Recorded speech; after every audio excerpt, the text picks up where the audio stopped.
Ndabaramukije mwese aho muri, amahoro y'Imana nabane namwe. Ni Frabani Official TV, tubahaye ikaze mwese abadukurikiye muri aka kanya. Tubahaye ikaze, turabishimiye, twishimiye kubana namwe hano kuri channel yacu. Nimba uri mushyashya kuri iyi channel ya Frabani Official TV, turakwishimiye.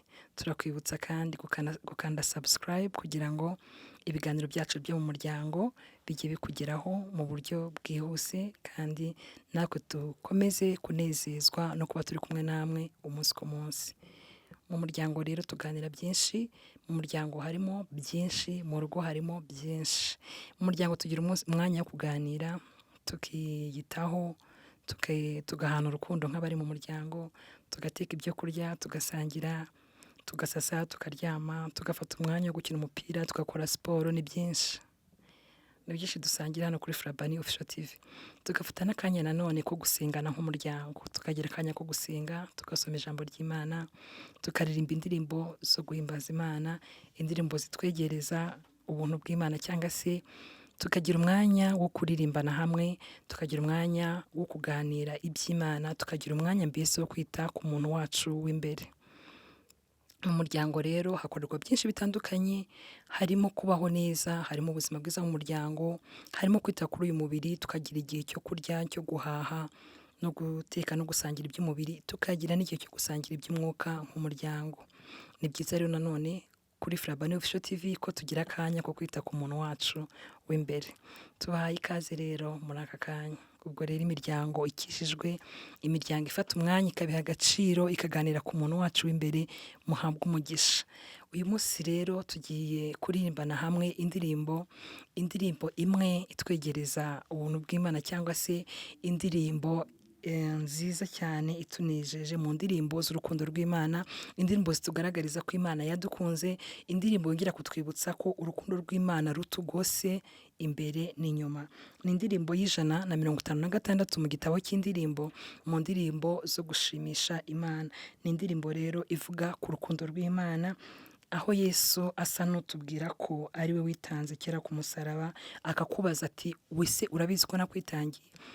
Akakubwira ati ese wowe wanyituye iki? Ati nasize byose nkurengera, ese wowe waretse iki ku bwanjye? Nk'umuryango ukijijwe, nk'umuryango ushima Imana, nk'umuryango wenda nimba mufite umugisha mukaba mufite abana, nk'umuryango ushaka kwerekeza abana, guha abana inzira berekeramo, nk'umuryango, nk'abana barezwe mu muryango wa Gikristo, ugomba kubabera urugero nk'umubyeyi. Ese nk'umubyeyi ni iki waretse ku bwa Kristo? Ese umwana wawe ni iki yareka ku bwa Kristo? Ese ubera urugero umwana wawe mu byo utoza umwana, nimba umujyana mu rusengero, nimba umujyana mu kiliziya mu misa, ni byiza. Nimba umujyana mu rusengero ukamujyana muri Sunday school, ni byiza. Ese umubera urugero? Ese hari ikintu waretse ku bwa Kristo, ku buryo umwana nawe mu mikurire ye hari ikintu azareka ku bwa Kristo?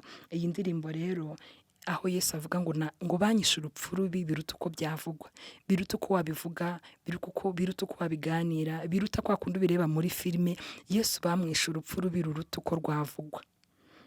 Ngo rero ngo navushijwe amaraso ngo utazapfa nabi nawe, ngo nakwihanganiye byose, ese wanyihanganiye iki? Ni byiza ko nk'umuryango ukijijwe, mu gihe twicaye dusenga, tuganira no ku ijambo ry'Imana, tukaganira ku rupfu rwa Kristo, tukareba ukuntu yatwitangiye. Ese ni ryari twebwe twitanga? Ese twebwe tujya twitanga mu bihe bikorwa? Twitanga mu ruhe rugero? Twitanga mu buhe buryo, ku buryo Kristo abona ko natwe tubasha kwitanga? Ese ni iki twakwihangana kubera Kristo? Ngo navuye iwanjye ibwami, ngo ngera aho uri mu isi mbi, ngo nkuzaniye agakiza n'ubugingo budashira. Ngo ko nakugabiye impano ubwo, ese wigeze kuntura iki? Ese Imana ko yatugabiye impano yo kuduha agakiza, kuduha Kristo ngo adupfire, ni iki wagabira Imana? Imana ishobora kuyihitamo, kuyiha umutima wawe, kuyigabira umutima wawe, Imana ikaganza mu mutima wawe, ikakwiharira nawe ukayiharira. Birashaka umutima wawe wegereza Imana, birashaka umuryango wawe wawegereza Imana, ukawusengera, ukawubera urugero mu nzira yegera Imana. Tubahaye ikaze rero kuri Frabani Official TV, mu kanya dufatanya ko kwita ku muntu wacu w'imbere. Abadukurikiye mwese ndabashimiye. Reka abafite ibitabo by'indirimbo, abasanzwe bazi indirimbo cyangwa abatari bayizi, tuyifatanye kuyiririmba. Ni indirimbo y'156 ivuga ku rukundo rw'Imana. Reka dusenge hanyuma dufatanye kuririmba iyo ndirimbo. Turagushimiye Imana yacu, turagushimiye kuko ugira neza, uri data. ijambo ryawe ritubwira ko uri data, kandi koko nibyo uri data. Hari ibyo dusoma mu ijambo ryawe, hari ibyo dusoma ku buhamya bw'abatambutse, ariko n'ibyo twibonera mu buzima bwacu. Hari ibyo tubona mu buzima bwacu tukabibona neza ko uri data. Nushimwe kandi nuhabwe icyubahiro ko wowe Mana ari nawe data, ari we byose byacu. We wahaye umuryango kubaho, komeza kuwukomeza, umuryango ube unezerewe kandi wishimye, kandi umuryango ukomeze kubaho uhimbaza Imana mu gato no mu kanini, ku manywa ndetse na nijoro. Komeza kugirira neza buri wese wo mu muryango. Mana, twishimire umuryango, twishimire urugo, kugira ngo nawe tukunezeze, kuko ari wowe watangije umushinga w'urugo, niwe watangije urugo, niwe watangije umuryango. Komeza kudushyigikira, udushoboze kukunezeza, kandi tuguheshe icyubahiro mu muryango, tuguhimbaza, tukuramya mu buzima bwacu bwa buri munsi. Tubeho ubuzima bukuramya, tubeho ubuzima buguhimbaza, mu izina rya Yesu, amen.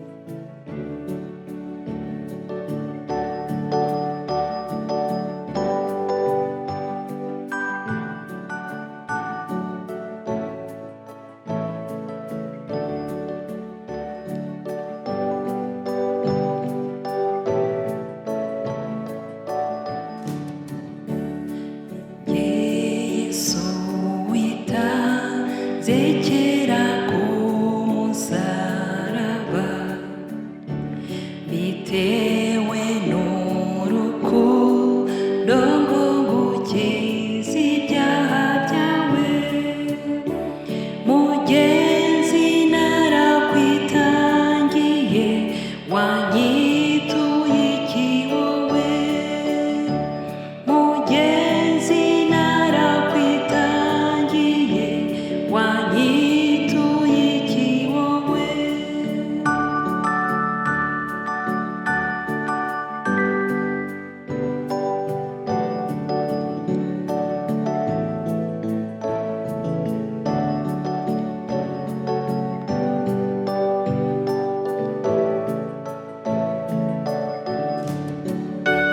Naretse ubwiza bwanjye nari mfite mu ijuru, siga umucyo kwa Data, nza mu mwijima w'iyi si. Naretse byose nkurengera, waretse iki ku bwanjye? Naretse byose nkurengera, waretse iki ku bwanjye?